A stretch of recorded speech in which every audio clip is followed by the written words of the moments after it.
Hello ಸ್ನೇಹಿತರೆ and welcome to ಖಡಕ್ cinema. ವರ್ಷದ ಕೊನೆಯ ವಾರದ ಬಿಗ್ಗೆಸ್ಟ್ ಸಿನಿಮಾ ಆಫ್ 2023 ರಿಲೀಸ್ ಆಯಿತು ಅಂಡ್ ಅದಕ್ಕೆ ಫ್ಯಾನ್ಸ್ ಗಳಿಂದ ಬರ್ತಿರುವಂತಹ ರೆಸ್ಪಾನ್ಸ್ ತುಂಬಾನೇ ಪಾಸಿಟಿವ್ ಆಗಿದೆ. KFI ನ ಬಾಕ್ಸ್ ಆಫೀಸ್ ಸುಲ್ತಾನ ಅಂತಾನೆ ಟ್ಯಾಗ್ ತಗೊಂಡಿರುವಂತಹ ಚಾಲೆಂಜಿಂಗ್ ಸ್ಟಾರ್ ದರ್ಶನ್ ಅವರು ಎಷ್ಟೇ ದೊಡ್ಡ ಕಾಂಪಿಟೇಷನ್ಸ್ ಇದ್ರೂ ಕೂಡ ಒಂದು ದೊಡ್ಡ ಮೊತ್ತವನ್ನ ಕಲೆ ಹಾಕೋದ್ರಲ್ಲಿ ಗೆದ್ದಿದ್ದಾರೆ. ಖುಷಿಯಾದ ವಿಷಯ ಅಂದ್ರೆ ಕಾಟೇರ ಈ ವರ್ಷದ ಹೈಯೆಸ್ಟ್ ಓಪನಿಂಗ್ ರೆಕಾರ್ಡ್ ಅನ್ನ ತನ್ನ ಹೆಸರಿಗೆ ರಿಜಿಸ್ಟರ್ ಮಾಡಿಕೊಂಡಿದೆ. ಅಷ್ಟೇ ಅಲ್ಲ, ಈ ವರ್ಷ ರಿಲೀಸ್ ಆದಂತಹ ಎಲ್ಲಾ ಸಿನಿಮಾಗಳಿಗಿಂತ ಹೈಯೆಸ್ಟ್ ಆಕ್ಯುಪೆನ್ಸಿ ರೆಕಾರ್ಡ್ ಕೂಡ ಕಾಟೇರ ಸಿನಿಮಾದ ಪಾಲಾಗಿದೆ. ಆಲ್ಮೋಸ್ಟ್ ಎಲ್ಲಾ ಮೇಜರ್ ಮಾರ್ಕೆಟ್ಸ್ ಅಲ್ಲೂ 80ರಿಂದ 93% ವರೆಗೂ ಆಕ್ಯುಪೆನ್ಸಿ ಸಿನಿಮಾಗೆ ಸಿಕ್ಕಿದೆ. ಕರ್ನಾಟಕದಲ್ಲಿ ಸಿನಿಮಾ 1670 ಶೋಸ್ ಗಳನ್ನ ಪಡ್ಕೊಂಡಿತ್ತು. ಇನ್ನು ಬೆಂಗಳೂರಲ್ಲಿ ಮೊದಲ ದಿನ ಸಿನಿಮಾಗೆ 518 ಶೋಸ್ಗಳು ಸಿಕ್ಕಿತ್ತು. ಅಂಡ್ ಬೆಂಗಳೂರಿನ ಹೊರತುಪಡಿಸಿ ಸಿನಿಮಾಗೆ 1100 ಶೋಸ್ಗಳು ಸಿಕ್ಕಿರೋದು ನಿಜಕ್ಕೂ ಖುಷಿಯ ವಿಷಯ. ಅಷ್ಟೇ ಅಲ್ಲ, ಕಾಟೇರ ಸಿನಿಮಾಗೆ ಆಲ್ಮೋಸ್ಟ್ 335 ಅರ್ಲಿ ಮಾರ್ನಿಂಗ್ ಶೋಸ್ಗಳು ಸಿಕ್ಕಿದ್ವು. ಐ ಥಿಂಕ್ ಇದು ತುಂಬಾನೇ ದೊಡ್ಡ ರೆಕಾರ್ಡ್. ಮಿಡ್ ನೈಟ್ ಶೋಸ್ಗಳು ಸಿಗಲ್ಲ ಅಂತ ಎಲ್ಲ ಹೇಳ್ತಾ ಇದ್ರು, ಬಟ್ ಕಾಟೇರ ಅದನ್ನೆಲ್ಲ ಬ್ರೇಕ್ ಮಾಡಿ ಕರ್ನಾಟಕದಲ್ಲಿ ಇಷ್ಟು ದೊಡ್ಡ ಮಟ್ಟಿಗೆ ಅರ್ಲಿ ಮಾರ್ನಿಂಗ್ ಶೋಸ್ಗಳನ್ನ ಕೊಟ್ಟು KFIಗೆ ಹೊಸ ಚೇತನವನ್ನ ಕೊಟ್ಟಿದೆ. ಸೊ ಇದು ಮುಂದಿನ ಸಿನಿಮಾಗಳಿಗೂ ಮಾದರಿ ಆಗುತ್ತೆ. ಇನ್ನು ಕಲೆಕ್ಷನ್ ವಿಷಯಕ್ಕೆ ಬರೋಣ. ಖಂಡಿತ ಇವತ್ತಿನ ದಿನಗಳಲ್ಲಿ ಎಲ್ಲರೂ ಒಂದೊಂದು ಕಲೆಕ್ಷನ್ ನ ರಿಪೋರ್ಟ್ ಮಾಡ್ತಾನೆ ಇರ್ತಾರೆ. ಟ್ರ್ಯಾಕರ್ಸ್ ಒಂದು ರಿಪೋರ್ಟ್ ಕೊಟ್ರೆ, ಫ್ಯಾನ್ಸ್ ಗಳೇ ಒಂದು ರಿಪೋರ್ಟ್ ಕೊಡ್ತಾರೆ ಅಂಡ್ ಪ್ರೊಡಕ್ಷನ್ ಹೌಸ್ ಮತ್ತೊಂದು.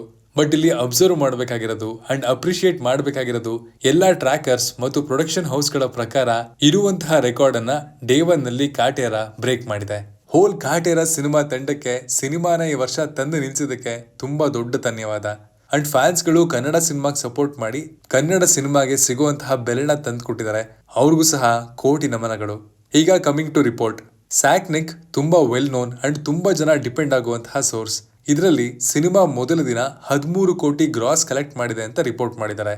ಇನ್ನು ಕರ್ನಾಟಕ ಟಾಕೀಸ್ ಅವರು ಸಿನಿಮಾ ಬರೋಬ್ಬರಿ 14 ಕೋಟಿ 80 ಲಕ್ಷ ಕಲೆ ಹಾಕಿ 2023ರಲ್ಲಿ KFI ನ ನಂಬರ್ 1 ಕಲೆಕ್ಷನ್ ಅಂತ ಘೋಷಣೆ ಮಾಡಿದ್ದಾರೆ.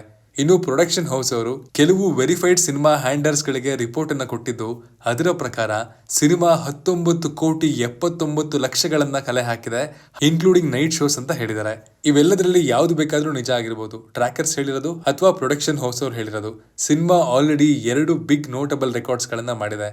ಒಂದು biggest opening of the year, ಇನ್ನೊಂದು biggest opening for Darshan sir. And ಇಲ್ಲಿ ಒಂದು ದೊಡ್ಡ ಪಾಯಿಂಟ್ ಅನ್ನ ನೆನ್ಪಿಟ್ಕೋಬೇಕು. ಸಿನಿಮಾಗೆ ಸಿಕ್ಕಂತಹ ಸ್ಕ್ರೀನ್ಸ್ ಅಲ್ಲಿ ಇಷ್ಟೊಂದನ್ನ ಅಚೀವ್ ಮಾಡಿದೆ. ಬೆಂಗಳೂರಲ್ಲಿ ಸಿನಿಮಾಗೆ ಸಿಕ್ಕಂತಹ ಟೋಟಲ್ ಶೋಗಳು 518 ಮಾತ್ರ. ಬೇರೆ ಎಲ್ಲ ಸಿನಿಮಾಗಳು ಲೈಕ್ ಜೈಲರ್, ಲಿಯೋ ಮತ್ತು ಸಲಾರ್ ಅಂತ ಸಿನಿಮಾಗಳಿಗೆ 800ರಿಂದ 1000 ಶೋಗಳು ಅಲಾಟ್ ಆಗಿತ್ತು. ಬಟ್ ಸಲಾರ್ ಸಿನಿಮಾ ತುಂಬಾ ಸ್ಕ್ರೀನ್ಸ್ ಅನ್ನ ಸೆಕೆಂಡ್ ವೀಕ್ ಅಲ್ಲಿ ಹೋಲ್ಡ್ ಮಾಡ್ಕೊಂಡಿದೆ. ಅಕಸ್ಮಾತ್ ಸೇಮ್ ಸ್ಕ್ರೀನ್ಸ್ ಕಾಟೇರಾಗೂ ಸಿಕ್ಕಿದ್ದಿದ್ರೆ ಇನ್ನಷ್ಟು ದೊಡ್ಡ ರೆಕಾರ್ಡ್ಸ್ ಗಳು ಕಾಟೇರನ ಪಾಲಾಗ್ತಾ ಇತ್ತು.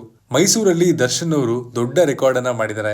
ಈ ವರ್ಷ ರಿಲೀಸ್ ಆಗಿದ್ದ ಸಿನಿಮಾಗಳಲ್ಲಿ ಮೊದಲ ದಿನದ ಹೈಯೆಸ್ಟ್ ಕಲೆಕ್ಷನ್ ಕ್ರಾಂತಿ ನೇಮಲೆ ಇದೆ. ಅದಕ್ಕೆ 95 ಶೋಸ್ಗಳು ಸಿಕ್ಕಿತ್ತು ಅಂಡ್ ಮೊದಲ ದಿನ 72 ಲಕ್ಷ ಕಲೆಕ್ಟ್ ಮಾಡಿತ್ತು. ಅಂಡ್ ಈಗ ಕಾಟೇರ ಮೈಸೂರಲ್ಲಿ 72 ಶೋಸ್ಗಳಿಂದ 57 ಲಕ್ಷ ಕಲೆಕ್ಟ್ ಮಾಡಿ ಸೆಕೆಂಡ್ ಬೆಸ್ಟ್ ಆಗಿ ನಿಂತಿದೆ. ಇದನ್ನ ಬಿಟ್ರೆ ಜೈಲರ್ ಸಿನಿಮಾ 87 ಶೋಸ್ಗಳಿಂದ 53 ಲಕ್ಷವನ್ನ ಕಲೆಕ್ಟ್ ಮಾಡಿತು.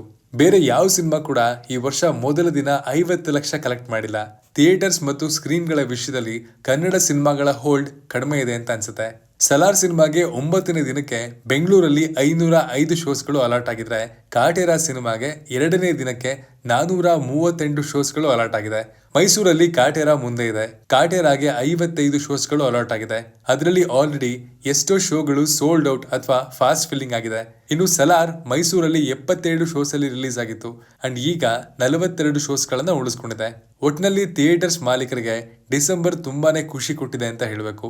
ಇದ್ರ ಬಗ್ಗೆ ನಿಮ್ಗೆ ಏನ್ ಅನ್ಸುತ್ತೆ ಅಂತ ಕಮೆಂಟ್ ಮಾಡಿ ತಿಳಿಸಿ. ಅಂಡ್ ಈ ವೀಕೆಂಡ್ ಅಲ್ಲಿ ನೀವು ಯಾವ ಸಿನಿಮಾ ನೋಡ್ತೀರಾ ಅಂತ ಕೂಡ ತಿಳಿಸಿ. ಆಲ್ರೆಡಿ ಸಿನಿಮಾ ನೋಡಿದ್ರೆ ನಿಮ್ಗೆ ಏನ್ ಅನಿಸ್ತು ಅನ್ನೋದನ್ನ ಕೂಡ ಕಮೆಂಟ್ ಮಾಡಿ ತಿಳಿಸಿ. ಮತ್ತೆ ಸಿಗ್ತೀನಿ ಮುಂದಿನ ಒಳ್ಳೆ ಕಂಟೆಂಟ್ ಅಲ್ಲಿ. ಕಂಟೆಂಟ್ ಬರ್ತಿರೋದು ನಿತಿನ್ ಮತ್ತು ಅದಕ್ಕೆ ಧ್ವನಿಯಾಗಿರೋದು ಮನು. Signing off.